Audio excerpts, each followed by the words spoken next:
Hello everyone, welcome to FC Barcelona Pro. If you're new here, don't forget to hit that subscribe button and turn on the bell so you never miss a video. Today's update is packed with breaking news about Barcelona leading Real Madrid in TV viewership. All right, let's get straight into it. We're taking a close look at FC Barcelona today, really digging into some recent news, transfer buzz, and some pretty cool insights from one of their own young stars. Exactly. We've got coaching updates, the usual transfer market madness, and yeah, like you said, direct words from one of the players everyone's talking about. So the plan for this deep dive is simple. We'll go through these reports together with you, pull out the really key bits of info, the stuff that maybe surprises you, and figure out what it all means for Barca right now. Sounds good. Let's unpack it. And maybe the best place to start is with a bit of good news for the coach from last season. Absolutely. Big one here from the sources we've seen. Hansi Flick, just officially named La Liga's best coach for the season, just gone. Yeah, and the reports are pretty clear. They're calling it simply deserved. He won the league, obviously, but the key thing they mention is his team played very well. So it's about the style, too. Good point. Performance and results, and what's he up to now, according to these sources? Well, he's on holiday, apparently, taking a break, but expected back in just a few days to get cracking on the new season. Makes sense, and getting ready for a new season always means one thing. Oh yeah, the transfer market. And if these reports are anything to go by, Barcelona is gearing up for a pretty active summer. Right, this is where it gets juicy. Let's jump into the big rumors. First up, a name that just won't go away. Luis Diaz. He's being flagged as the absolute #1 priority. What's really interesting is the vibe reported from inside Barca. They're described as very optimistic, even, get this, certain that the signing will end up happening this summer. Certain? Wow, that's really strong language in the transfer world, isn't it? Yeah. Especially given, all the talk about Barca's finances. What makes them so confident, according to the reports? Well, the confidence seems to be built on this belief that, look, an agreement with Liverpool will happen at one point or another, but, and this is the big but, Barca apparently does not intend to cough up the 80 million Liverpool supposedly want. Okay. They think they can get him for much cheaper. So optimism, yes, but tied to winning a major negotiation. Yeah. Okay, yeah, that definitely has the makings of the big saga of the summer, like one source called it. But if Diaz is #1 priority, does that mean he'll be the first one signed? The report suggests maybe not. Correct.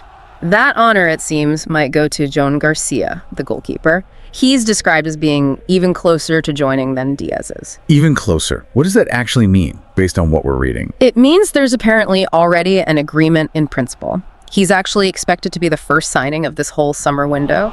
And it's not a long trip for him. He's coming from Espanyol, Barcelona, literally just across the city. Okay, a local deal to kick things off. What's the message behind signing him? What are the plans? It signals quite a lot, actually. First off, he's apparently said yes to Barcelona. The deal looks like a long one, 5 years until 2030. So they see him as present and for the future.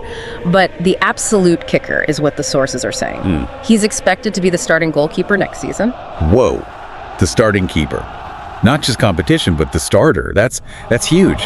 Sounds like Barca really went all out for him then. They definitely did. The reports talk about late nights working on the deal, saying they absolutely want him. And even Espanyol have apparently admitted he will join Barca, basically saying it's only a question of time. Some sources were even buzzing that, the famous Fabrizio Romano, here we go, the final confirmation could have happened, like today. Right, okay, so if Garcia comes in as the presumed #1, Yeah. this completely changes the whole goalkeeper picture at the club, doesn't it? Oh, absolutely. It points squarely towards a big reshaping of the goalkeeper position. I mean, if Garcia is the expected starter, then Marc-Andre ter Stegen, well, he wants to play every week, right? So the report suggests he could be forced to look for a new club. Because that guaranteed starting spot just isn't guaranteed anymore. Okay. And what about Inaki Pena? His departure seems almost nailed on. Described as 99.9% certain. Celta Vigo are keen, and apparently he's satisfied with the option. Seems he wants to stay in La Liga. But Galatasaray are also pushing hard. They need a replacement for Muslera after, 14 years? And they're accelerating things. Oh, wow. A potential clean sweeping goal almost. Garcia in as starter, Pena basically gone, ter Stegen's future suddenly up in the air. That's a major area change. What about players heading out the door elsewhere? Ansu Fati is another big one.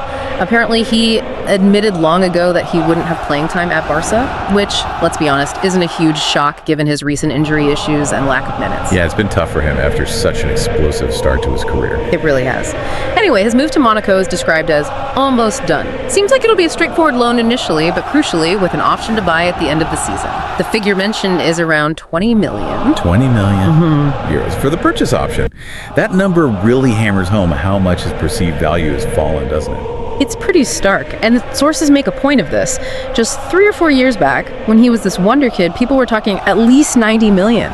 The reports say his value really dropped because of the injuries and just not playing.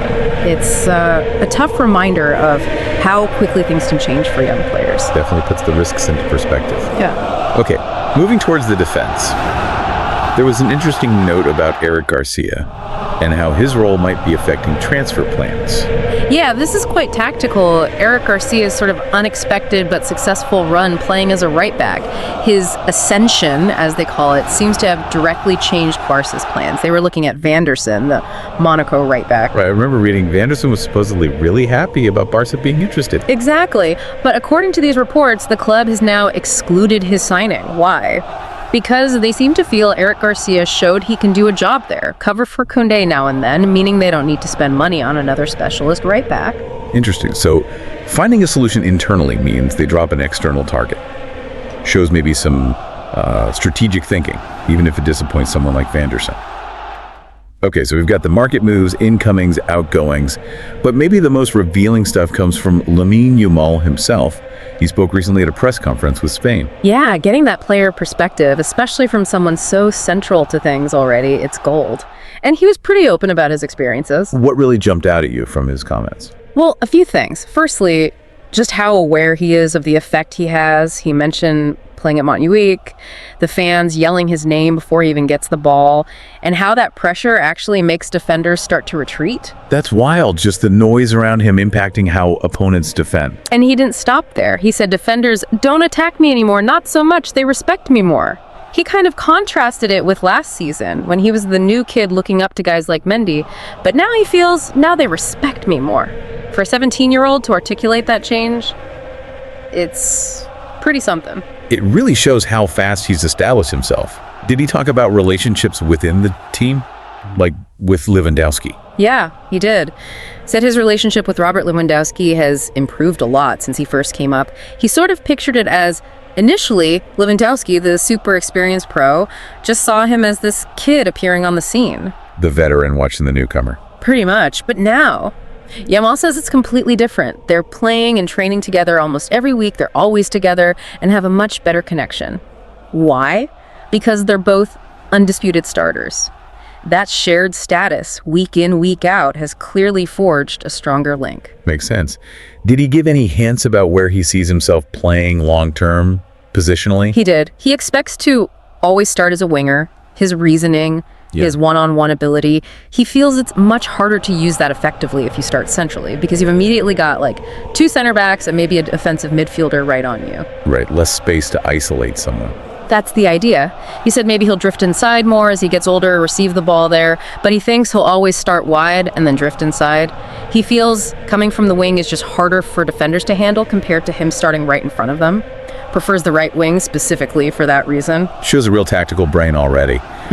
What about his thoughts on the team's season, the objectives, that sort of thing? He was asked about beating Real Madrid 4 times in the Clásicos, and he was very, very clear. He said, yeah, it's not easy, but winning those games is not another title. Keeping it real. Totally. Winning against Madrid is great, he said, but it's not the objective. The real objectives. Having a good season and winning trophies. He specifically mentions La Liga, the Champions League, and the World Cup with Spain as things he wants to win. He even made the point that winning La Liga isn't always about winning the Clásicos. He mentioned Barca winning the league before because they simply lost fewer matches overall. That's remarkably mature. Seeing the bigger picture, beyond the rivalry hype, did he pinpoint any specific areas where the team struggled last season? Yeah, when asked about conceding goals, he didn't hesitate. Called it detailed, we are going to improve, And then he named defense as the weak point this season. Pretty blunt assessment. Did he give examples? He brought up the Champions League semifinal against Inter. Said scoring 6 goals over 2 legs is great, but if you concede 7, you're out. Simple as that. The attack did its job, but the defense didn't hold. He also mentioned the team maybe wasn't used to playing with such a high line, but framed it as small details to fix. Interesting hearing an attacker focus so much on defensive frailties. It really suggests a strong team ethic. What about individual effort? Was he asked about, star players maybe not running as much? Yep, direct question. Can the best player afford to run less? His answer was a flat no. He argued that having one player slacking off might seem okay in attack, but it can hurt them a lot in defense. Again, emphasizing the collective responsibility. Makes sense. Did he get drawn into talking about potential new signings? Yeah. Like the Luis Diaz rumors or others? He handled that like a seasoned pro. When asked about targets like Diaz or even names like Rashford that sometimes get thrown around, he just listed the current forwards, Fati, Ferran, Rafinha, Robert, João Felix, Victor Roque, and then gave the classic player line. If reinforcements join us, they will be welcome. Didn't buy it at all. Smart. On a more personal level, any insight into how he handles the financial side of things? He's earning good money now, presumably. Yeah, he confirmed he's responsible, but said he manages it all with his mother and father. So basically his parents handle his money. Sounds like a very sensible family setup. Good to hear. Back to the pitch. How does he feel opponents are trying to stop him now? Is he worried they'll figure him out? He seems pretty confident. Said it's not that simple, it's different. His attitude was like, okay, if they try to block the inside, I'll go outside. If they block the outside, I'll shoot. He feels he always has a solution. That kind of self-belief is massive at this level. It really is. And does that confidence carry over to playing for Spain? Oh, definitely. He called Spain a super team capable of winning the World Cup. And he shared a nice little story about chatting with Nico Williams. He said, look, if we don't end up at the same club next season, I hope you only win one title of the World Cup with Spain together. That kind of bond is pretty cool. Yeah, that captures that international team spirit really well. What about off the pitch? The fame must be intense. How's he coping? He acknowledges it's weird seeing loads of people wearing his jersey in Barcelona. He called it not normal for a 17-year-old, but he seems grounded about it, saying he tries not to think about it too much because, it can go to your head. His main goal, just playing football. Speaking of jerseys, Yeah. the big question. Is he getting the number 10 shirt at Barca? It's got so much history. Ah, yes. He addressed this, but did a bit of a dance around it initially. He said he wears #19 now. He's happy with it. Doesn't feel pressure about numbers. He'll be happy with whatever number I wear, and he's not thinking about it. He even gave a nod to Ansu Fati, saying #10 suits him very well. Okay, it sounds like a denial, or at least playing it down. Yeah. But was there more? There was, because right after saying all that, he confirmed that, yes, he should wear the number 10, and get this, photos have already been taken of him wearing the #10 jersey for next season. So, yeah, looks like that change is happening very soon, despite the initial diplomacy. A little bit of a tease. Ah, classic. Building the hype.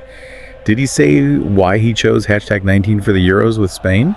Yeah, a little insight there. He said #7 Cristiano Ronaldo's number, who Nico Williams apparently likes, and #10 Messi's, obviously, who Yamal admires, weren't available. So Nico took #17, and Yamal went for #19. He kind of linked it all back to those legends through who got what number. Shows how much these numbers mean to them, even indirectly.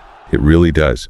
Thinking about how others see him now, does he feel opponents view him differently than, say, a year ago? Yeah, he strongly believes they've changed their perception.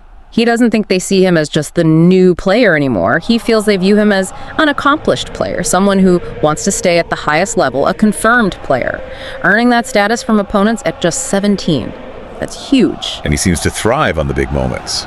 He basically said exactly that. The more difficult a match is, the higher my level goes. That's the mentality you want in your top players, isn't it? Absolutely. But is he resting on his laurels? What does he think he needs to work on? No, far from it.